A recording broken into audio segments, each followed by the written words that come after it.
Nah, kawan-kawan kisah inspirasi semua, pada kesempatan kali ini kita akan menyimak 5 kekuatan Dajjal yang dusta dan tipu daya. Simak video selengkapnya. Dajjal merupakan makhluk ciptaan Allah, yang menjadi salah satu pertanda akan segera datangnya hari kiamat. Kemunculan Dajjal, merupakan peristiwa yang sangat menakutkan bagi seluruh manusia di muka bumi. Banyak riwayat yang menyebutkan, bahwa makhluk bermata satu ini, yakni Dajjal menjadi ujian keimanan terbesar kaum muslimin di akhir zaman nanti.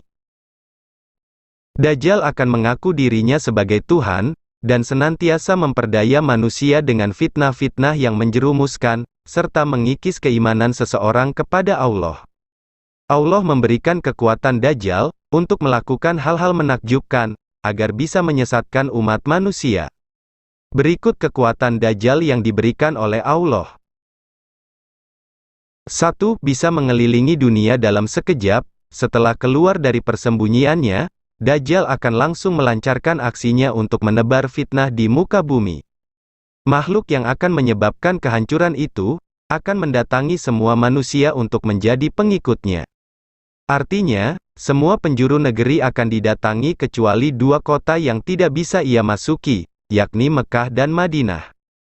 Dajjal pun akan menguasai dunia dalam waktu yang singkat.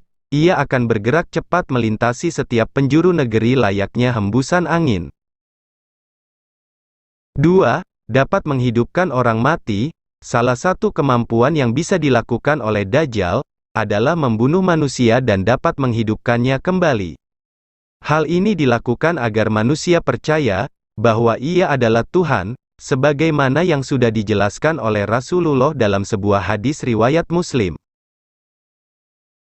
Pada waktu keluarnya Dajjal ada seorang dari kaum mukmin yang, dengan beraninya, pergi menemui Dajjal, lalu ia disambut oleh pengawal Dajjal dan ditanyakan, hendak kemana engkau? Ia menjawab, saya ingin menemui orang yang baru saja keluar, Dajjal. Lalu mereka bertanya, apakah kamu belum percaya kepada Tuhan kami? Orang mukmin itu menjawab, Tuhan kami tidak samar.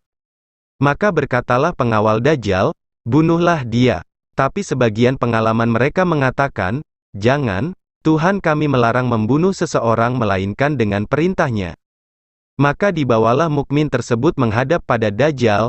Ketika orang mukmin itu melihat Dajjal, ia berkata, hai sekalian manusia, inilah Dajjal yang telah disebut oleh Rasulullah. Maka segera Dajjal menyuruh merebahkan mukmin tersebut dan diperintahkan dikupas kulit dan dipukuli punggung dan perutnya. Lalu Dajjal bertanya, apakah engkau tetap tidak percaya kepada kami? Mukmin itu menjawab, engkaulah Al-Masih pendusta. Maka Dajjal memerintahkan mukmin itu digergaji badannya, dari kepala hingga ke kakinya menjadi 2 bagian, lalu Dajjal berjalan di tengah kedua badannya, lalu Dajjal memerintahkan, bangunlah. Maka bangunlah orang mukmin itu, seperti sedia kala. Lalu Dajjal kembali bertanya, apakah kamu belum percaya kepadaku? Mukmin itu menjawab, tidak berkurang keyakinanku, bahwa engkaulah adalah Dajjal, bahkan bertambah yakin. Kemudian orang mukmin itu berkata, hai sekalian manusia, ia, Dajjal, tidak dapat berbuat demikian lagi kepada seorang pun. Maka Dajjal berusaha membunuh lagi orang mukmin tersebut, namun Allah telah meletakkan di antara leher hingga belakang orang itu seolah-olah tembaga sehingga tidak dapat disembelihnya. Mereka menyangka ia dilempar ke dalam neraka, padahal ia dilempar ke dalam surga. Kemudian Nabi bersabda, itulah manusia yang paling besar kesaksiannya, syahid, di sisi Rabbul Alamin, hadis riwayat Muslim. 3. Mengaku Nabi lalu mengaku Tuhan. Pada saat kemunculannya, Dajjal menunjukkan segala kekuasaan dan keajaiban yang dia miliki atas izin Allah. Setelah itu, ia lalu mengaku sebagai seorang nabi. Tidak cukup sampai di situ. Dajjal juga melakukan tipuan dengan menghidupkan orang yang telah mati, dan kemudian dirinya mengaku sebagai Tuhan. 4. Membawa air dan api. Dajjal bisa membawa air dan api. Banyak manusia yang tertipu dengan sihir tersebut. Orang-orang menyangka, bahwa air yang dibawa Dajjal adalah air sungguhan. Padahal sebenarnya adalah api yang membakar.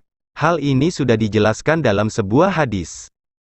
Rasulullah bersabda, jika keluar Dajjal membawa air dan api, adapun yang dilihat orang-orang itu api, maka sesungguhnya itulah air yang dingin. Sedangkan yang dilihat oleh orang-orang itu air yang dingin, maka itulah api yang membakar. Maka barang siapa mendapatinya, hendaklah masuk pada yang dilihatnya berupa api sebab sebenarnya itu adalah air tawar yang dingin. Hadis riwayat Bukhari dan Muslim. 5. Menyembuhkan kebutaan dan penyakit belang. Dengan kekuatan yang Allah berikan kepadanya, Dajjal mampu menyembuhkan kebutaan seseorang. Kekuatannya akan dimanfaatkan untuk mengelabui umat manusia. Ketika itu dengan sekali usapan tangannya, ia bisa menyembuhkan orang buta, yang bahkan sudah buta dari lahir. Selain itu Dajjal juga bisa menyembuhkan penyakit belang.